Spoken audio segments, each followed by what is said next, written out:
Welcome back to day 2 of Cyclical Awakening. Today we are going to be discussing the inner winter season and the menstruation phase. This quote by Nikki Tajiri: "One day you will look forward to bleeding and you will appreciate the magic in the cycle."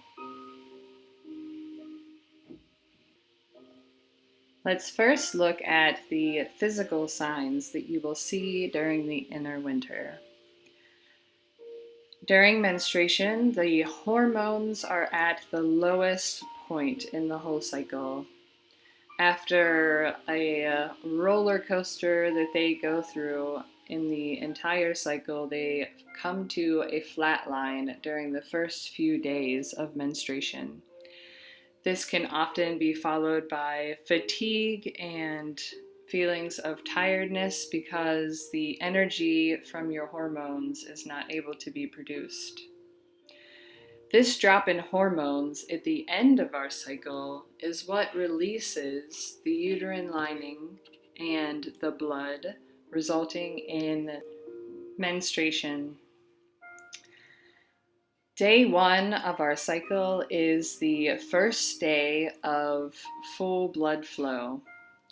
It is not the spotting that you may experience a day or two beforehand, but when the bright red blood begins to flow, then that becomes day 1. The normal length of bleeding is from 2 to 7 days long, and it produces between 30 to 80 milliliters of fluid. Ideally, you want to see bright red blood and to have very few or no clots at all.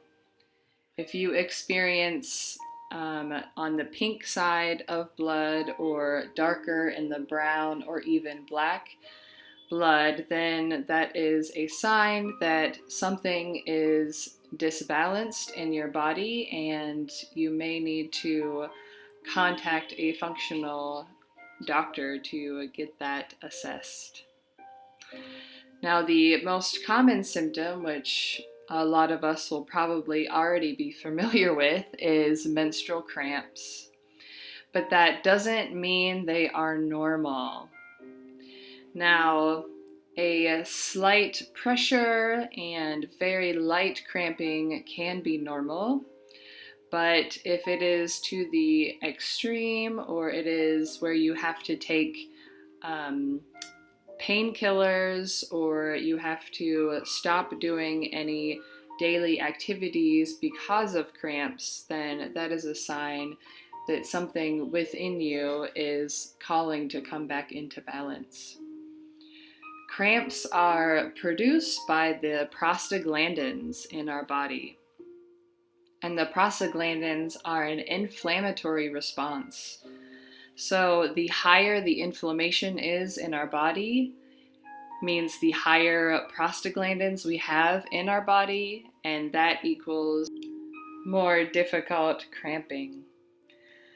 So if you experience difficult cramps during menstruation, during your bleed, then it might be wise to look at how your body is holding inflammation, whether it is through your diet or whether it is through stress, because stress can be a huge strain on your body and cause inflammation within. Let's move on to the energetic body that we experience during our inner winter phase. Our inner winter is dependent upon how our experience was in inner autumn. And this goes for every phase of the cycle. It is dependent on how your previous phase was experienced. So in inner autumn, the sacred task is to let go and release. And if you are able to do that fully to complete the cycle, then you will experience a restful, peaceful inner winter. If you are still carrying things into your bleed from the last cycle, then it may be more difficult for you to find that rest and peacefulness, the altered consciousness that is available to you in inner winter. Now, the inner winter will usually start a day or two before your bleed. You will feel an energetic shift towards separation. You may notice that you want to pull yourself away from the world and enter the void, which is our altered state of consciousness. This is the state where we are dropping of our ego and we are entering into that divine nature that is at the core of who we are. Now, this may be difficult for a lot of us as we are so attached to our ego and how we are seen to others and the expectations we put on ourselves. Our experience of inner winter is dependent on how we are able to let go of those expectations, let go of our ego, and really connect to the core divine self that is within us. So during this state of altered consciousness, if we are able to enter into it, a time of discovering existential questions about our life, but also receiving visions and clarity for our calling in the world. So we are taking the time to connect deeply with our innermost self so that we can learn more about who we are and about who we are called to be for others. So this is the time to take a sacred pause, to connect to your intuition and allow these questions and this vision and this clarity to flow to the surface. The inner winter season both encompasses the death and the rebirth. It is the ending of one cycle, but it is the beginning of a new cycle, and it holds the tension between both of these. It is our restart button. At the end of our cycle, we get to pause and let go of what was and invite to what will become. Our sacred task during the inner winter is to do nothing, and to do as much of nothing as you can. Now, I know that can be really difficult for a lot of us as we are very busy with our lives, with our work, with our relationships, with our children, whatever you have in your life that keeps you from doing nothing. But during our inner winter, our invitation is to create 1% more of self-care for ourselves. How can you invite just 1 more percent into your life?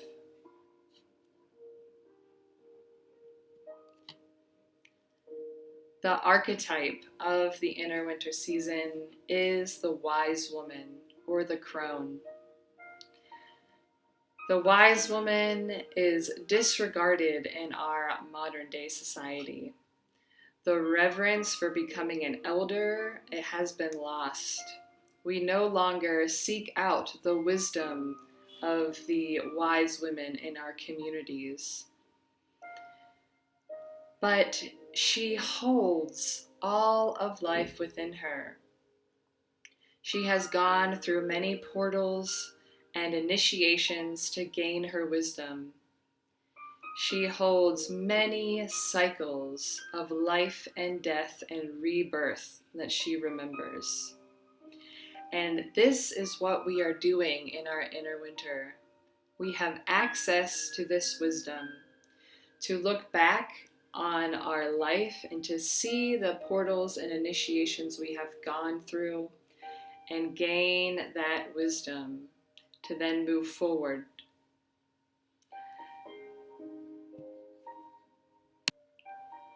Now, if you fear getting old or you fear death, It may be very difficult for you to connect with your inner crone, your inner wise woman during the inner winter season. You may be resistant to accepting that part of you because she is the dark goddess that holds all of the dark and the light of the world. If you are wanting to connect deeper with the crone, we can do that by allowing a goddess to reflect those characteristics back to us. And I recommend that you find a goddess, if you are interested, from within your own ancestral lineage. So find whatever goddess that your ancestors worship, or how they were connected to the land of your ancestors. And some suggestions here for the crone dark goddesses are Kariwen, Hecate, Kali, the Morrigan, Baba Yaga, Inari, Lilith, and Kaliak. So you can use those energies to learn how you can experience your own inner wise woman and crone energy in the inner winter. The other correlations that come with the winter season are the dark new moon. If you are bleeding with the new moon and ovulating with the full moon, this is known as a white moon cycle, and it amplifies the energies that is within the inner winter season. It amplifies the darkness and the connection inward with yourself. The inner winter is also a feminine, a yin energy. It is receptive in nature. It connects with the water element, which seems to be obvious with the flowing of our blood. And also with the tarot suit of cups, if you use tarot cards. Now, in the earthly seasons that we move through, if you practice the Celtic Wheel of the Year, this would be connected to Yule, which is the winter solstice, and Imbolc, which is the crossover between the winter and into the spring. If you're doing breathing practices, pranayama, this would be the pause after you exhale. It is holding the bottom of your breath. And in the cycle of our 24-hour day and night, the inner winter is connected to the height of the night. This is also the time of the resting of the soil. After a planting season, the soil needs to rest to gain more nutrients, to compost what has been left behind, so that then it is fertile for the spring season to come. And it is also connected with the direction of north. It is sort of our North Star.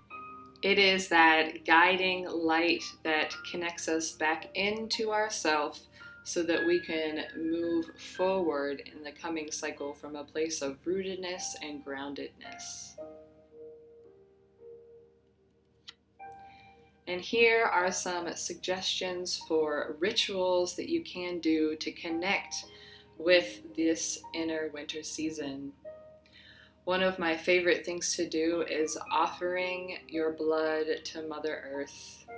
You can either free bleed straight onto the ground, or you can collect it from a menstrual cup or from washing cloth pads and giving it to your plants.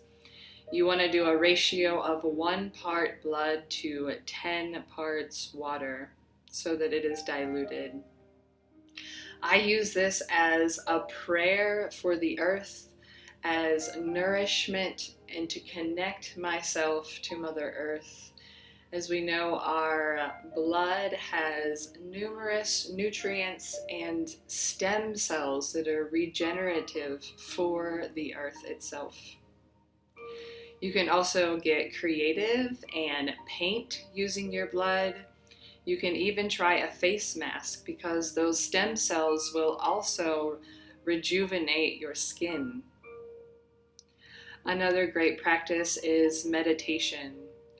As we are entering the void and that altered state of consciousness, it is a lot easier to connect to a meditative state of mind and hold that darkness that we may be feeling.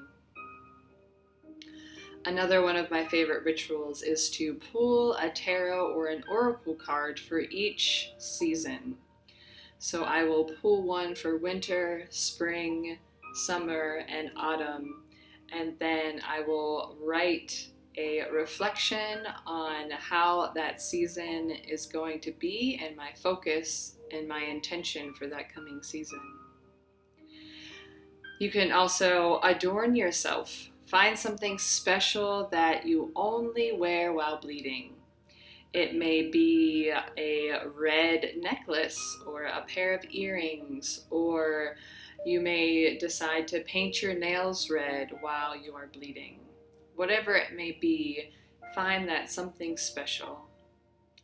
And baths, all the baths. Baths are a beautiful way to connect to that water element of the inner winter and to just lavish and love on ourselves. You can make it sacred by adorning your bath with candles and flowers and whatever you can to make yourself feel more loved. So wherever you find yourself, wherever you find your experience of your menstruation, I am inviting you into 1% more of self-care. Wherever you can gain it to find that rest and connection to your innermost divine self.